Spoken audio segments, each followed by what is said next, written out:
every important film festival, including Cannes, the top awards in all the important international film festivals. So a very warm welcome to you, Mr. Mendoza. Welcome to Kolkata. Kolkata is a city of cinema lovers, film lovers. As you know, it's a city of Satyajit Ray and Mrinal Sen and Ritik Thakkar. So I think some of you have seen some of his work or read about him. I would like to go straight to him to ask the first question and then open the floor to all of you. Mr. Mendoza, we see that your films deal with social reality, and in your world there are no black and whites. There are grays because people who seem to be in the dark area or in the black area are actually victims of circumstances. So, if you can tell us a little bit about about your work and the kind of social realities that you deal with and how you look at it. Well, basically, most of my films are based on real life situations. I am inspired mostly of the people who are ordinary people who struggles to survive. I think this is where we can, as human, not necessarily as storytellers or artists, that we can connect most because these are stories of ordinary people. You know how they go about with their lives, whether how they survive the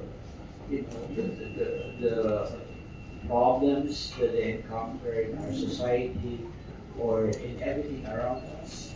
I mean, I think these are the things that are somehow we can connect and somehow we can understand better.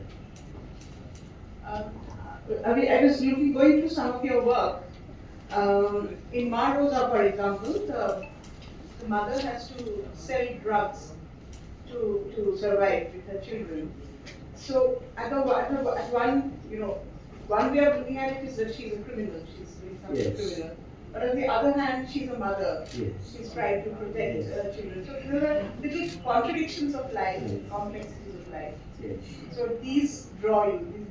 Yes, because sometimes you only see that side of them, the bad side of them, how the society perceives these people, as we see them. Because as a citizen, probably is not a good citizen because he sells drugs. But we also have to look at the other side that he's also a parent, he's also a neighbor, a friend, and that she also has to survive because she's sending her children to the schools, and we have to also see the side where she's coming from, why she's selling drugs. Because at the end of the day, there might be something, in her story that we don't see why she's selling the drugs in the first place. And we have to understand that, and that side of her story. Because from the news, when we see these people, and we easily judge them, we easily judge them and tell them that you're not supposed to sell drugs because it's immoral, it's illegal, and we tend to judge them right away. So, but seeing them and understanding their situation, where they're coming from, somehow uh, let us understand the bigger picture, not just that situation of that character of that woman. So would you say that art in its truest form, or its purest form, always should be working in the gray areas of gray, and should be more compassionate than judgmental?